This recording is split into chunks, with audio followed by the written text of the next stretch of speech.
More than 60 years after they released their first record, the Beatles are about to release their last. John, Paul, George and Ringo reunited by high-tech recording techniques.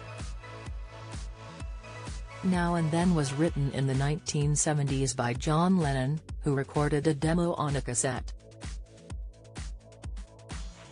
After his assassination in 1980, the track was developed and worked on by Paul McCartney, George Harrison and Ringo Starr in the 1990s. Finally, it has now been finished by Paul and Ringo and will be uploaded to the Beatles' YouTube channel on Thursday.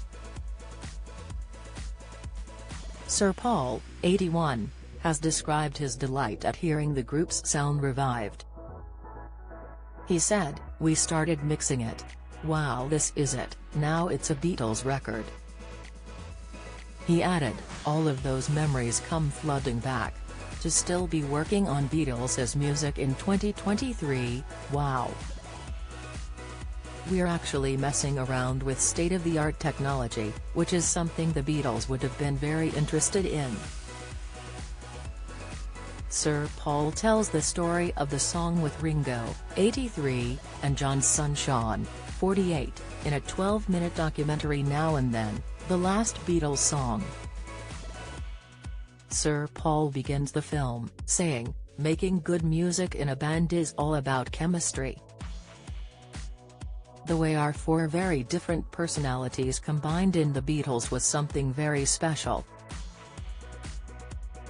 When we lost John we knew that it was really over. But, in 1994, amazingly, an interesting opportunity arose where we could make more music together." In 1994, John's widow Yoko Ono had given them the demo, which John had recorded at his piano in his Dakota Building home in New York. She also gave them John's demos for free as A Bird and Real Love, which were completed as new Beatles songs and released as singles in 1995 and 1996, as part of the Beatles Anthology project. Paul, George and Ringo also recorded new parts for Now and Then and did a rough mix with producer Jeff Lynne. But the recording quality of John's vocal was poor, with background noise and static, and the plan to release it was shelved.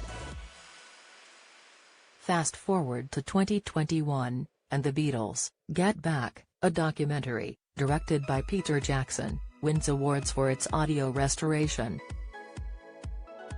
Jackson's team then go to work to clean up the demo of Now and Then. Ringo says, "Since Peter took John off and gave him his own track it was like John's there you know. It was far out. With John's vocals, Now and Then includes electric and acoustic guitar recorded in 1995 by George, who died in 2001, Ringo's new drum part, and bass, guitar and piano from Paul. He and Ringo also contributed backing vocals. Sir Paul feels confident John would approve.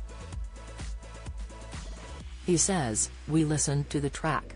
There's John in his apartment in New York City, banging away at his piano, doing a little demo.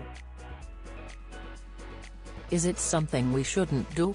But every time I thought like that I thought, wait a minute, let's say I had a chance to ask John, hey, John, would you like us to finish this last song of yours?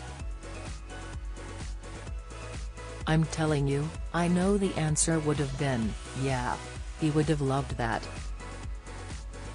Sean agrees.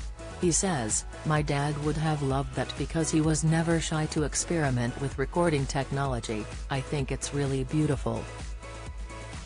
Now and Then, released on Thursday by Apple Corps Limited/Capital/May.